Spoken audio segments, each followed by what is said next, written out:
Ground money kere Jalil Sapi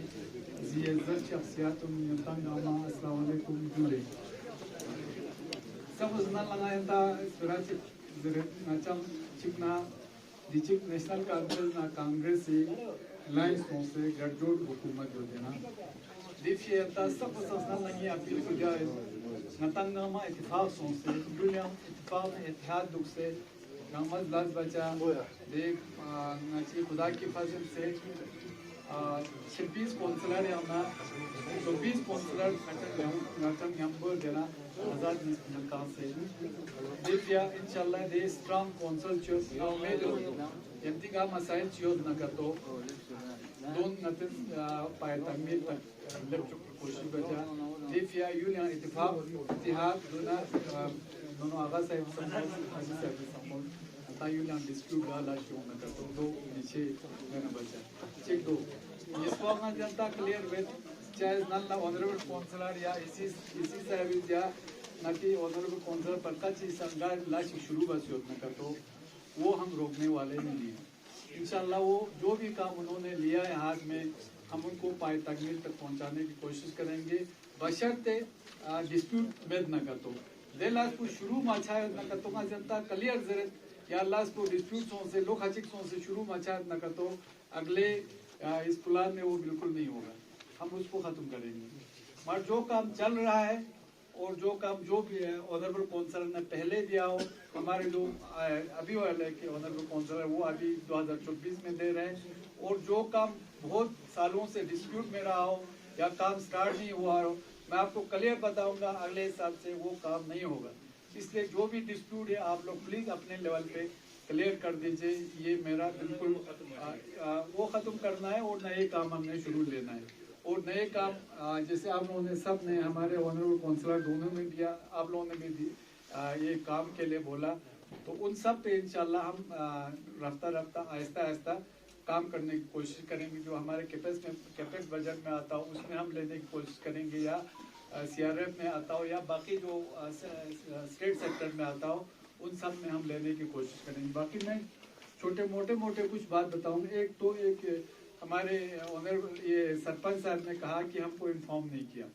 हमने सबको बताया था कि जो भी राउंड से लेके यहाँ तक के एक PRIs वाले और दूसरा आपके PRI मेंबर्स और बाकी हमारे जो ज़िय्ज़त शख्सियात है या जो हमारे ऑनरेबल काउंसलर है उनको इन्फॉर्म करने के लिए बोला था वो मेरे ख्याल में किया होगा हो सकता है किसी को गलती से नहीं हुआ होगा वो अलग बात है मगर मेरा ये मानना है हम सबको जैसे उन्होंने कहा PRI मेंबर हो या BDC हो या हमारे काउंसलर्स हो हम सबको मिल के काम करना है जब तक मिल के काम नहीं करेगा हम एक वहाँ खींचेगा एक वहाँ खींचेगा काम नहीं होगा बाकी मैं कुछ आपको 3-4 मसाइल आप लोगों ने बहुत बताया मैं राउंड से थोड़ा शुरू करूँगा जैसे आप लोगों ने कहा हेल्थ सेंटर वगैरह का हेल्थ सेंटर का आप सब जानते हैं जब मैं CMO था हमने राउंड में 1 साल का पहले 6 महीने का ये संस्कार इक्विवेलेंट करके वहाँ पे लोग जाने वाले नहीं मिलते थे हमने वहाँ पे फार्मेसिस्ट रखा था अब वहाँ पे आपका वो भी बन रहा है आपका एक अस्पताल जो दूसरा अस्पताल का आप लोग इस साल जो भी आपका मैं राउंड से लेके यहाँ तक बताऊँगा जहाँ पे आपके हेल्थ एंड वेलनेस सेंटर नहीं बना है वो इंशाल्लाह हमने NHM में बोला है मैंने एडवाइजर साहब को बोला है और LG साहब की नोटिस में भी लाया है क्योंकि ले में उन्होंने NHM में बहुत सारे हेल्थ एंड वेलनेस सेंटर दिया था हमें कम दिया था तो आज की डेट में सिर्फ मुझे ज़मीन मिलना चाहिए या आपके मैंने उनको ये भी बोला अगर ज़मीन नहीं मिलता तो हम वर्टिकल जाएंगे यानी अगर निचला वाला मंजिल बना के वो स्ट्रांग होगा तो हम ऊपर वाले मंजिल पे बनाएंगे और एडिशनल आपको कहीं पे भी हेल्थ सेंटर में या कहीं पे ये करना हो तो मैं आपको यकीन दिलाता हूँ हम फंड की कमी होने नहीं देंगे मगर बशर्ते कि आपको ज़मीन आप लोग दे दें बाकी आप लोग कह रहे थे कि उसका हाई स्कूल और स्कूलों का अपग्रेडेशन और सेंटरों का अपग्रेडेशन ये है जब से UT बना है कोई सेंटर सब चाहे हेल्थ एंड वेलनेस सेंटर हो चाहे NTPSC हो चाहे PSC हो कोई भी अपग्रेडेशन नहीं हुआ है अगर अपग्रेडेशन होगा तो जाहिर बात है जैसे पक्का चिक जैसा एरिया बिल्कुल उनका जेन्युइन डिमांड है या संस्कार वालों को और सेंटर लेने का जेन्युइन डिमांड है। हमारे पनीखर का PSC टू CSC बनने वाला जेन्युइन डिमांड है। या बाकी यहाँ पे सब सेंटर नहीं है हमारे, जैसे महिता है या हमारे यहाँ पे ठुलुस है या और बाकी जगह पे आपके मोमट परकचिक है। हम कोशिश करेंगे अगर हमारे पास सेंटर आता है तो जहाँ पे बहुत पहले से नहीं हुआ उन पे कोशिश करेंगे वहाँ पे सेंटर देने की। और मैं BMO से ये मेरा ये BMO साहब से अब ये क्या कहते हैं महिता वाले, पहले हम रोटेशन बेस पे दवाई वगैरह रखते थे या वहाँ पे एक ड्यूटी पे जाता था। मेरा BMO मैं CMO साहब को भी लाने वाला था क्योंकि वो रिटायर होने वाले हैं। मैंने सोचा अब उसको 2-3 दिन बचा है तो इधर घूमेगा, इसलिए उनको साथ नहीं लाया। तो डॉक्टर सज्जाद आप ऐसा करना, कम से कम 3 दिन आप यहाँ से एक वो भेज दीजिए, क्या कहते हैं उसको आपके युजुक से 3 दिन और ये करगी से 3 दिन। आप इनको कम से कम हफ्ते में 5 दिन वहाँ पे कोई दवाई भी, और ये जो एडिशनल कोटा होगा मैं आपको CMO ऑफिस से दिलवा दूंगा। जब तक नए सेंटर हम क्रिएट नहीं होते, ये माइट वालों से मेरा वादा है कि आप लोगों को तब तक दवाई का कुछ ना कुछ वहाँ पे रहेगा। फिर आपका हाई ट्रांसमिशन लाइन नहीं, उससे पहले पहलगाम रोड का यही है कि मैं जब पहली बार मैं गया गवर्नर साहब से LG साहब से, मैंने ये डिमांड, मेरे कुछ डिमांड थे, उस डिमांड में पहलगाम का रोड हमारा सरफहरिस्त था। हमने उनको कहा है और अभी इंशाल्लाह हम जल्दी दिल्ली जाने वाले हैं, उसमें भी हम उठाएंगे। और मैं अपनी तरफ से कोशिश करूंगा अगर मेरे टेन्योर में ये काम शुरू होता है तो मैं अपने आप को खुशकिस्मत समझूंगा। फिर आपने कहा हाई ट्रांसमिशन लाइन का भी मैंने कैटेगोरिकली बोल दिया है। हमारे LG साहब के पास जाके, उसमें एडवाइजर साहब भी थे, उसमें हमारे कमिश्नर सेक्रेटरी, ये क्या थे, बिजली के कमिश्नर सेक्रेटरी भी थे, पावर के, और बाकी सब थे। वहाँ पे मैंने कहा है कि चूँकि हमारे करगिल में ज़मीन की बहुत कमी है, तो ये मसला सिर्फ आपका नहीं, ये बहुत नीचे से हमने उनको ये कहा है या आप पहाड़ों पे लेके हमारे स्टेट लैंड से लीजिए। अगर वो नहीं होता है तो जहाँ पे आपको प्रॉब्लम होता है वो आप अंडरग्राउंड केबल बिछा के लीजिए। हमने ऐसा बोला है। हमारे साथ में वो ये भी बता रहे थे कि उनका पहले ट्रांसमिशन लाइन का 350 करोड़ का बजट था यहाँ से, अब वो एस्केलेट होके 2700 करोड़ का हो गया है। तो वो कह रहे थे बहुत एस्केलेशन हो रहा है कि अगर हम अंडरग्राउंड बिछाए तो हमारे और ज्यादा। मगर मैंने वहाँ से बोला है कि मैं as a chief executive counsellor मैं अपने गाँव की जमीन जो कल्टिवेटिंग जमीन है मैं वो देने के लिए तैयार नहीं हूँ। मगर ये भी हमको याद रखना है, हमें संस्कार वालों को ये देना है, क्या कहते हैं, लाइट भी देना है, उनका भी ख्याल रखना है। और साथ में मैं अपने राउंड वालों से ये कहूँगा, वो REC वालों से हमने पहले ही बात किया है कि आपका ट्रांसमिशन लाइन जो जा रहा है उसके हम राउंड में भी एक कुछ उस पॉइंट को कुछ बोलते हैं सब स्टेशन या वो के दौरान REC के जो चीफ इंजीनियर था उसने कहा कोच से कनेक्ट कर सके इंचा तो का CC सर हाँ कोच वो हमने बात भी किया है। वो मुझे लगता है वो होना चाहिए, क्योंकि यहाँ से फिर आप लाइन लेके जाएगा राउंड के लिए। वो ये राउंड वालों को मैं बता दूं, इंशाल्लाह वो हम कर पाएंगे। फिर आपका और एक था बस फेयर का हम जल्दी ये मीटिंग करने वाले हैं। मैं खुद चाहता हूँ जैसे हमने करगिल हाउस में किया, और मुझे उम्मीद है कि मैं बस फेयर का कुछ ना कुछ कम कर पाऊंगा, खासकर ई बस का। तो आपने कहा बस के अड्डे का तो इतना मसला है, आप यकीन नहीं करोगे। करगिल में जितने मिनी बस है, बड़े बस है, ट्रक, सब लोग मेरे पास आए। कोई कहता है उधर नहीं रखो, कोई कहता है उधर नहीं रखो, उधर से ट्रैफिक वाले बाजार में जाने नहीं देते हैं। तो ये बहुत बड़ा मसला है, उसको हमको थोड़ा बर्दाश्त करना पड़ेगा। इधर से जब बाजार लेते हैं तो हमारे ये वैन वाले आते हैं, हमारे रोजगार पे ये मार रहे हैं, आपको लाड़ी मार रहे हैं। उधर से जब ये जाते हैं तो मिनी बस वाले आते हैं कि आप हमारे ऐसा कर रहे हैं। तो मैं कोशिश कर रहा हूँ ये यहाँ से लेके मिनी बस वैन ये सब आके कहते हैं ये बस चलने ही नहीं दे दो। मैंने उनको क्लियर बताया है कि मेरे लिए आवाम फर्स्ट है, पब्लिक फर्स्ट है। अगर पब्लिक को फायदा होता है तो ई बस छोड़ के और कोई बस चलाना पड़े मैं चला दूंगा, उनको ये बता दिया है। मगर वो बस का अड्डे का मसला है, वो भी हम कुछ दिनों में मीटिंग कर रहे हैं।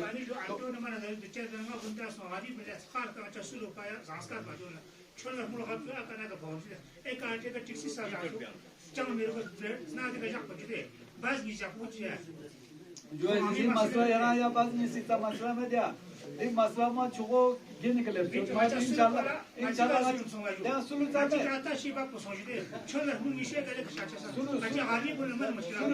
बना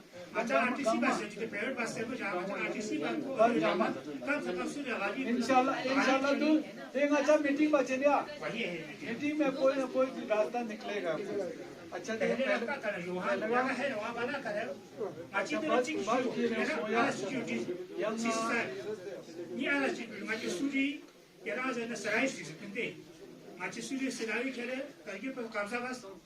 हालांकि शुरू जो जाने फाड़े करते से ध्यान आधा बात से चिंता करते हैं पूरा शुरू बोला है कि क्या शुरू संस्कार भेजा सकते हैं दूसरे रायु माती मीस का से माती पहले तां से माती शुरू ये फाड़ने आना तां से स्टेज खाने से सरी लेकिन लेबर शाटा माता स्टेज पे माता बोर्ड मेंबर रहते हैं खुद माता फंड तां से स्टेज पे कारगिल सरी दो माची लागना ब्राचु मन आजा शुरू मारा लाख शुरू जाता बना काम में छोटे सो सारा सराई फबनु का चांग कम से कम सारे माती जाओ खाना ताना आता ये संस्थान जिते माता खुद अति कनी का आता गवर्नमेंट ने फंड जासे ये राजर मुंशियाली भी दौरान लो अच्छा तक राष्ट्रीय से जो जनती का नाइंसाफी मिछा इंशाल्लाह अच्छा तो ना यंग राउंड पिया मसले तो पुन ला पंच रोड हमने वहाँ से आर्मी वालों के साथ भी बात किया है, एलजी साहब से भी बात किया है। जो भी सीरियस पेशेंट होता है चाहे पटका चिक का हो चाहे राउंड का हो, बहुत ज़्यादा प्रॉब्लम हो गया तो इंशाल्लाह हम हेली सर्विस से वो उठाएंगे। आपके हमारे पुलिस वाले भी हैं या हमारे मेडिकल वाले हैं, वो इन्फॉर्म कर देगा हमारे रेस्पेक्टिव पीएमओ को या सीएमओ को, उसके हिसाब से हम आर्मी से अपलिफ्ट करवा देंगे जो भी आपके पेशेंट वगैरह हो। फिर जो प्लम्बर वगैरह का मसला है वो अभी हसन साहब बता रहे थे, अभी उनका वीसी भी चल रहा था और हमारे एसी साहब भी बैठे हैं। वो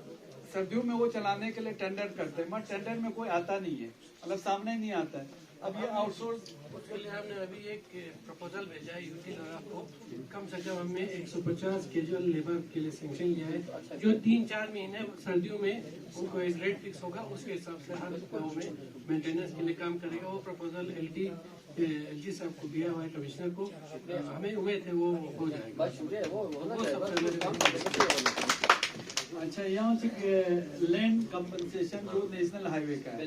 नेशनल हाईवे का मैं जानता हूँ बहुत सारे जगहों पे प्रॉब्लम है, कहीं काम हुआ है कहीं काम नहीं हुआ है। मेरा हमारे एडीसी साहब भी बैठे हैं और मैडम एसडीएम साहिबा भी और तहसीलदार साहब से, मुझे लगता है इन्होंने अपने कागज पूरा कंप्लीट किया है। तो ये परसों हमने 28 तारीख को हमने पूरा नेशनल हाईवे वालों का उनके जो भी कंपनी काम कर रहे हैं, हमारे डीसी साहब एडीसी साहब जो भी एसडीएम है तहसीलदार साहिबान बाकी जो भी कनेक्टेड एजेंसी है उन सब का मीटिंग रखा है। हमने कहा है कि कम से कम सर्दियों में मार्च तक जो भी कंपनसेशन होगा वो क्लियर करना चाहिए। ये हमने इंस्ट्रक्शन देना उस दिन भी दिया है। अभी कल वाले मीटिंग में परसों वाले 28 तारीख को मीटिंग है, इसीलिए रखा है क्योंकि कंपनसेशन का प्रॉब्लम है। इंशाल्लाह नेशनल हाईवे के साथ सबसे बड़ा मसला यही सारे लिंक रोड के लिए सर,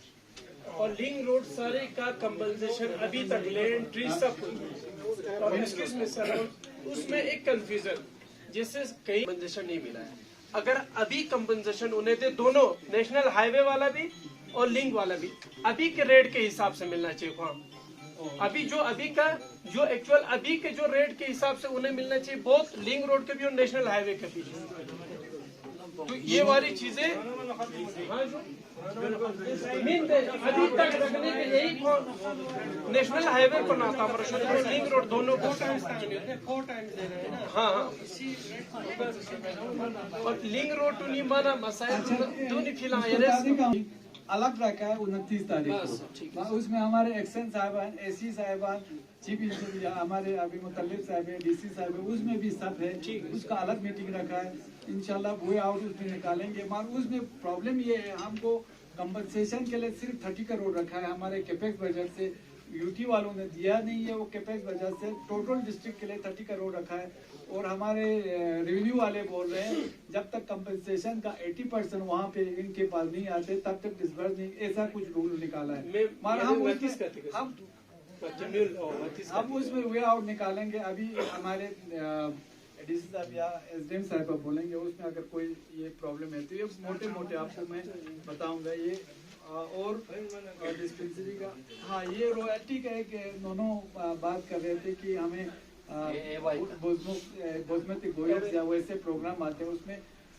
तो ये एक यूटी का मसला है। यूटी ने इतना वो बड़ा कॉम्प्लिकेटेड बनाया है, आपको माइनिंग से एनओसी लेना, इरिगेशन से एनओसी लेना, फलानी फिशरी से एनओसी लेना, सब से एनओसी बहुत कॉम्प्लिकेटेड। अब परसों हमने डीसी साहब से मीटिंग करके ये कहा था कि एक तो वो वाला आप देखते होंगे कुछ दिनों से छोड़ा है आपके जो अभी ये वो ले रहे हैं ना अभी क्या बजरी और कुछ दिनों से छोड़ा है, थोड़ा सा ये करके हमने कहा हमारा काम भी सफर होता है। ये वाला आपने पॉइंट बताया, अगर उसमें कोई रास्ता निकलता है तो यकीनन ये आपकी सुनने वाली बात है। अगर होता है तो हम उसमें देखेंगे, मगर रूल तो रूल होता है, आपको पता है वो तो गरीबों के लिए भी और आपको पता है गरीबों के लिए वो रूल ज्यादा लगता है, मतलब रूल सबके लिए होता है, हमारे गरीबों के लिए कुछ ज्यादा लगता है, आप सब जानते हैं ये। जैसे और क्या हो गया, माइनिंग का ये हो गया, फिर हाँ टूरिज्म का ये दोनों एक था, उसने बहुत अच्छे सजेशन दिया।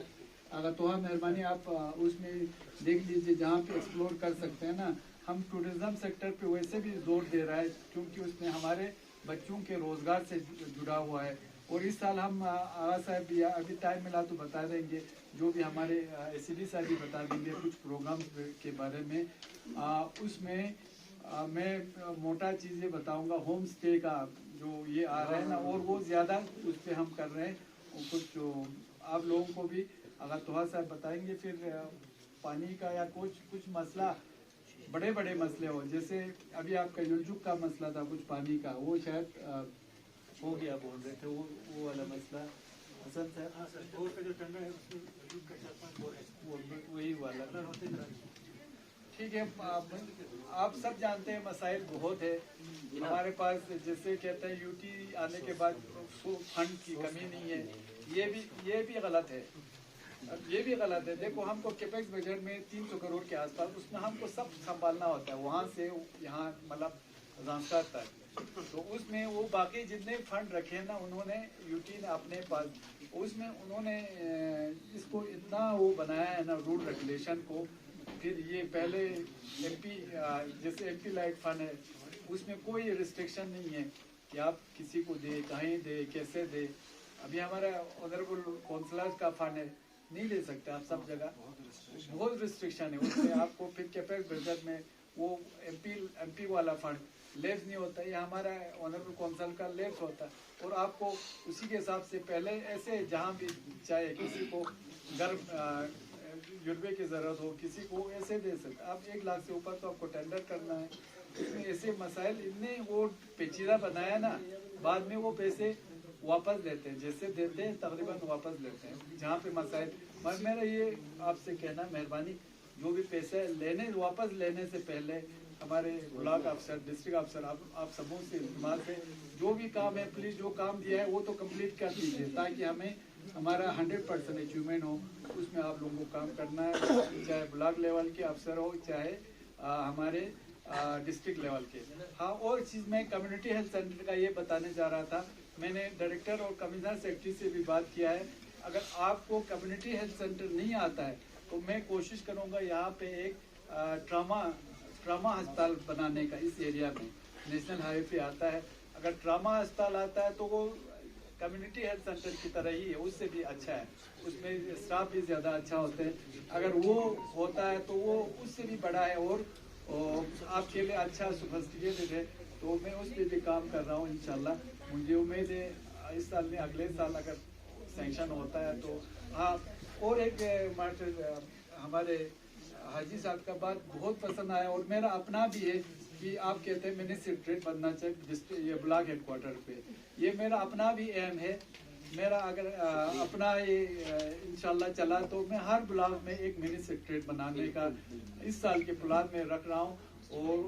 आप सिर्फ देसरो नहीं, बाकी जितने भी ब्लॉक हेडक्वार्टर के जहाँ पे है, हम मिनी सेक्रेटरीट में लैंड अवेलेबल होना चाहिए, वो बहुत जरूरी है। और उसमें डिस्प्यूट नहीं होना चाहिए, क्योंकि इनका बात बिल्कुल सही है। उससे क्या होगा, जब मिनी सेक्रेटरीट में सब दफ्तर एक ही उसमें होगा तो लोगों के टाइम भी बच जाएगा और कोई प्रॉब्लम भी नहीं होगा। ये मेरा इंशाल्लाह मेरा अपना भी प्लान है। और मैं अपने प्लान के हिसाब से भी मेरे को अगले साल मिनी सेक्रेटरीट के लिए जहाँ पे लैंड अवेलेबल हो, हमने कुछ न कुछ फंड रखना है। बाकी मसाइल बहुत है, वक्त भी बहुत, हमारे जो डिस्ट्रिक्ट अफसर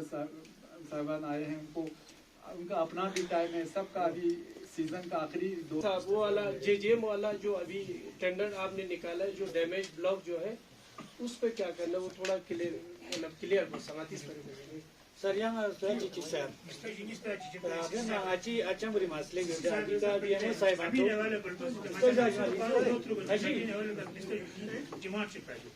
अस्पताल क्या अच्छी कारण था नर्सिंग पंचायत में हालांकि का रोड टाका से अच्छा एग्जाम जीते सो रोड टाका हो सर गाड़ियां जब से तेरा नर्सिंग पंचायत में न खाने पाता में मिला सब चीज है